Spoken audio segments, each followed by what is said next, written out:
행복을 얻기 위한 규칙들이 존재한다. 왜냐하면 지혜로운 자에게도 모든 것은 우연이 아니기 때문이다. 노력은 행복을 뒷받침해 줄 수 있다. 생명을 단축시키는 것에는 두 가지가 있다. 그것은 바로 어리석음과 방탕함이다. 어리석음은 생명을 지킬 수 있는 이성이 없고, 방탕함은 생명을 지키고자 하는 의지가 없다. 자신의 행운을 이끌어갈 줄 아는 것은 대단한 기술이다. 물론 행운의 걸음걸이는 불규칙해서 어디로 갈지 알 수 없다. 하지만 기다리는 동안 행운이 무르익을 수 있다. 또한 행운에는 때가 있고 기회는 그때에만 찾아오기에 적절한 때를 이용하며 기다려라. 악덕은 어리석음과 방탕함에 대한 징벌이다.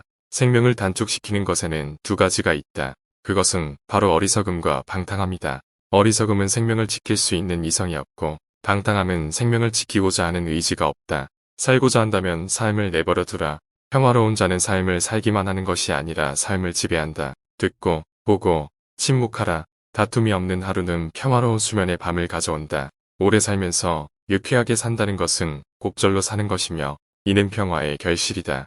행복을 한 입 크게 물려면 육체의 커다란 위장이 꼭 필요하다.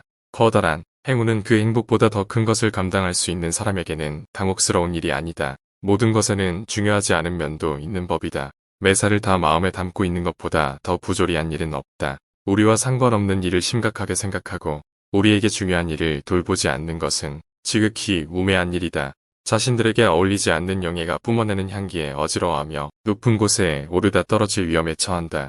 그들은 바닥에 앉고 싶어한다.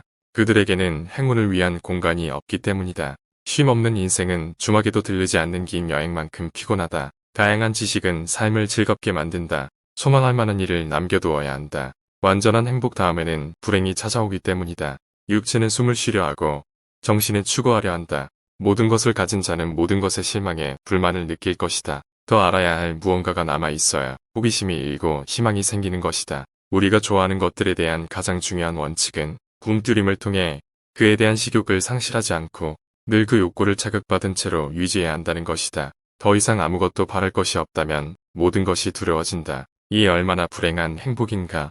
두려움은 소망이 멈추는 곳에서 시작된다. 주의력이 가장 많이 필요할 때 꼭 주의력이 부족해진다.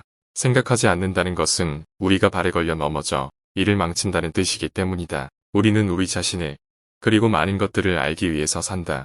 그럴 때 진실된 책이 우리를 사람답게 만들 것이다.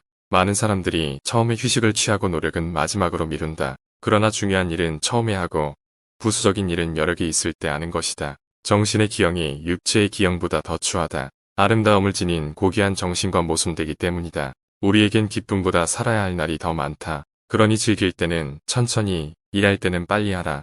일이 끝나는 것은 좋으나 즐거움이 끝나는 것은 좋지 않기 때문이다. 어떤 이들은 싸우지도 않고 이기려고 한다. 또 어떤 이들은 중요하지 않은 일은 당장 배우려 하고 영예와 유용함을 얻을 수 있는 일의 습득은 인생의 마지막으로 미룬다. 또한 행복을 얻는 일은 아직 시작도 안 했는데 벌써 한기증을 느낀다. 배우고 사는 데에도 방법이 있어야 한다.